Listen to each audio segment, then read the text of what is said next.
Okay, my name is Michael Suter. My business is Daimon Astrology. I'm a consulting astrologer.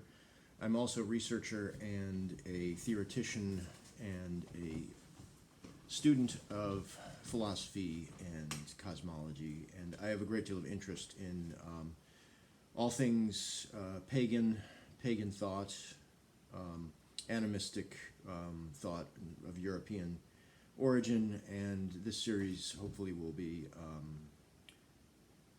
a clarification of these ideas and attempt to reframe a lot of astrological ideas into a very pagan framework of thought. So today I'm going to be presenting on the ancient Roman holiday of Saturnalia. I have a rather radical idea of what Saturnalia actually was, and my ideas might actually conflict with the people who were celebrating Saturnalia, because I think there's a encoded story that's being told by Saturnalia that you would have to be an astrologer or somebody who's fairly very aware of mythology to find this encoded story. So my blog entry is, I'm just going to read from this today, and I'm going to add some additional commentary on that to hopefully clarify and make this all make sense. The ancient Roman holiday of Saturnalia is a deeply coded astrological event. This only becomes clear in light of close examination of Greek and Roman mythology and the coding of traditional astrological sign rulership. It's the festive celebration of Saturn taking over rule of the skies as the sun moves from Sagittarius, ruled by Jupiter, into Capricorn, which is Saturn's rule. It would happen generally from about December 17 to 25, spanning the time of the winter solstice as the sun reaches its most southern point on the ecliptic, until the days get perceptibly longer around the 25th, which of course we know as Christmas now, which is also very sacred to Mithras and some other, many other traditional theological traditions. The celebration is one of great irony and has led to much confusion about what Saturn represents. Saturn is not an agricultural god in any traditional sense, although apophatic magic and propitiation to him might keep him at bay, and that might make perfect sense. Apophatic magic and theology was the propitiation of negative deities in order to keep them away, keep them satisfied, keep them away from your crops, keep them away from your family. A feast honoring Saturn, the god of time, decrease, old age, death, castration, limitation, poverty, taxation, status quo, lameness, and illness recalls the myth of Saturn eating his own children, consuming his own babies to prevent them from usurping his rule. The myths tell us that after the paranoid Saturn had eaten all of his older children, Rhea, Saturn's wife, kept the youngest son Jupiter out of Saturn's reach by feeding Saturn a rock swaddled like a baby in Jupiter's place. She then kept the baby hidden in caves with surrogate nurses. In line with this idea, in order to keep Saturn from hearing the cries of the infant Jupiter, Rhea enlisted the Curates, a band of warrior dancer-singers, to make a great loud ruckus to distract Saturn. In line with this idea, Saturnalia was known from being an incredibly loud, raucous, and crazy holiday. So there's a scholar in Roman times who said that he had to insulate or put up additional sound blocking in his house in Rome because he could not do any work during this time because people were making such a ruckus. Saturnalia was likely a type of Passover for Jupiter, celebrating Jupiter's escape from Saturn's maw. So the loud and raucous nature of the holiday was actually a reenactment of the Curates. So people were acting like Echurates, attempting to distract Saturn from Jupiter. So we find that as a very interesting signification. During this period, Romans would switch social roles, and the slaves might temporarily act like the slave owners, the poor like the rich.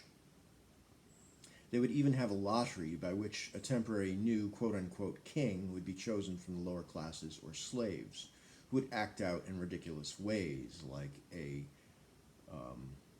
king in a some sort of king who's abusing his power.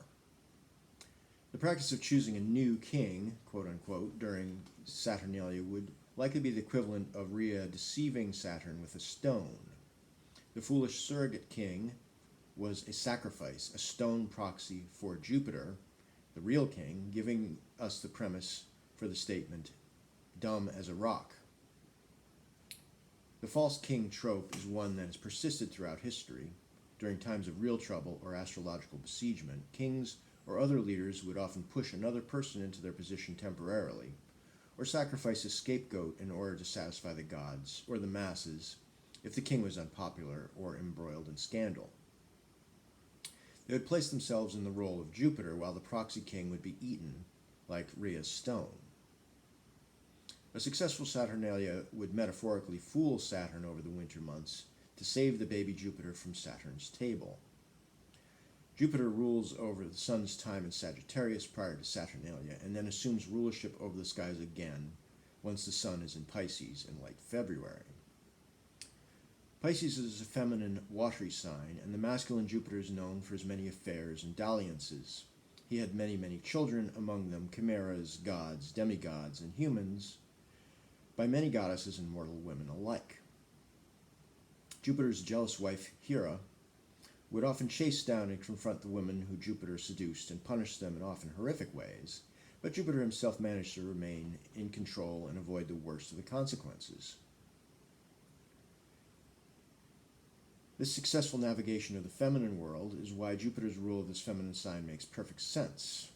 Out of this primordial mixing of Jove's secret seeds with the feminine waters, the god Ares or Mars is born at the equinox. Mars/Ares was traditionally the god of spring and later took on warlike meanings that we now know.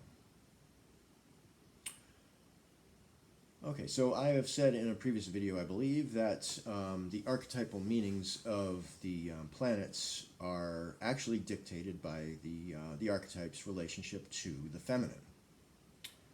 So, as I hopefully made clear in this article, this Saturnalia is actually a retelling of the saving of Jupiter from his rule in Sagittarius, where Jupiter plays this role of giving us hope as the winter encroaches upon us. So, what do we need in order to get through the winter? We need to know that things are going to get better. We need to have hope. We need to have faith. We need to be strong in the face of adversity. And that is Jupiter's significance in traditional astrology. He is the powerful male figure who gives us this a religious faith, even that things will get better. His signs come before Sagittarius and after Saturn's two signs in traditional astrology of Capricorn and of Aquarius.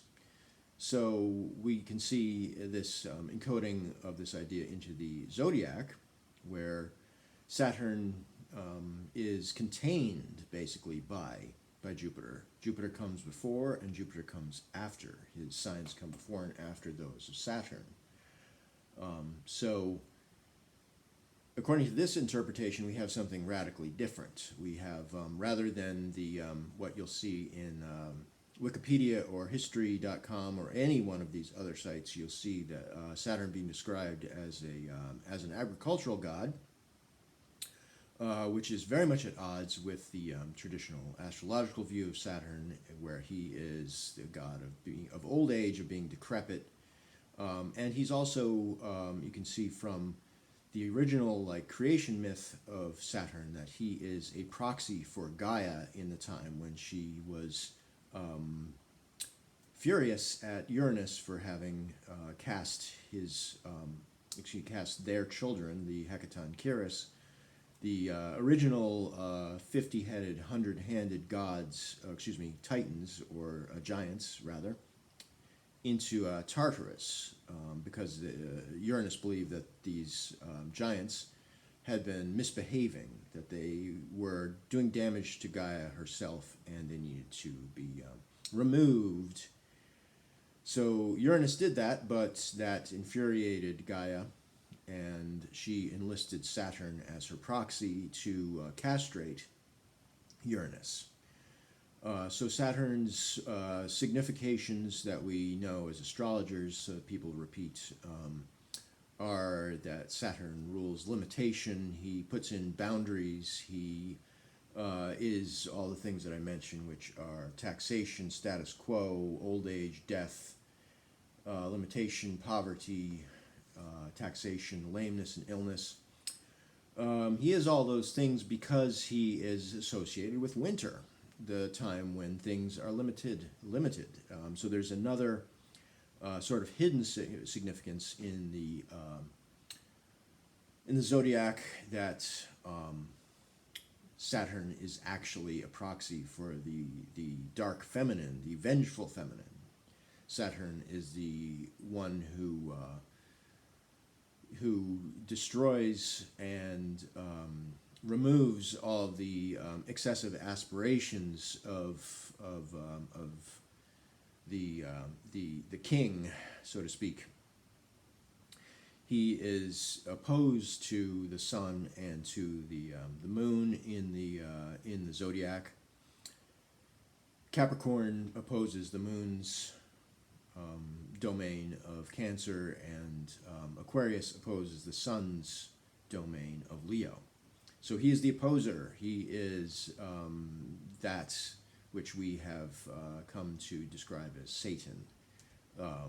And we need to use that term not in the Christian sense so much as in the pagan sense, where it is simply a force of nature. And it's a force of nature that easily goes quite awry, because the wintertime is frigidity. It's a time when fertility has ended, and we're moving away from the fertile year and into the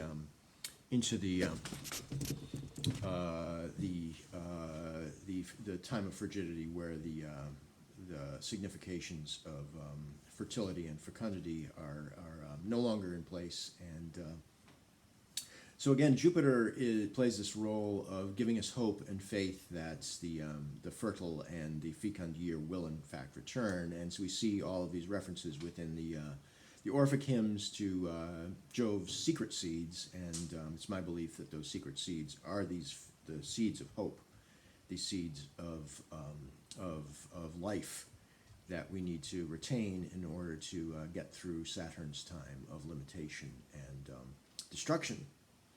So there's a lot more to say about that that I will get into later, because we need to then see what Mercury's role is, because Mercury and Jupiter oppose each other in the zodiac, and Mercury is actually has sort of the contrasting role to Jupiter, in that his signs come before and after the luminaries, which are Sun and Moon. So I will get into a much longer description of the contrasting roles of Mercury and of Jupiter in the zodiac, and how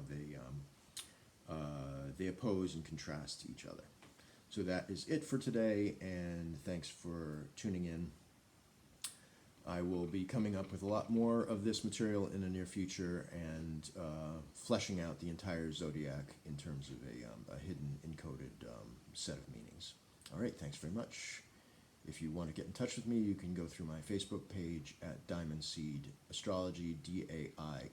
And that's it for today. Thanks very much.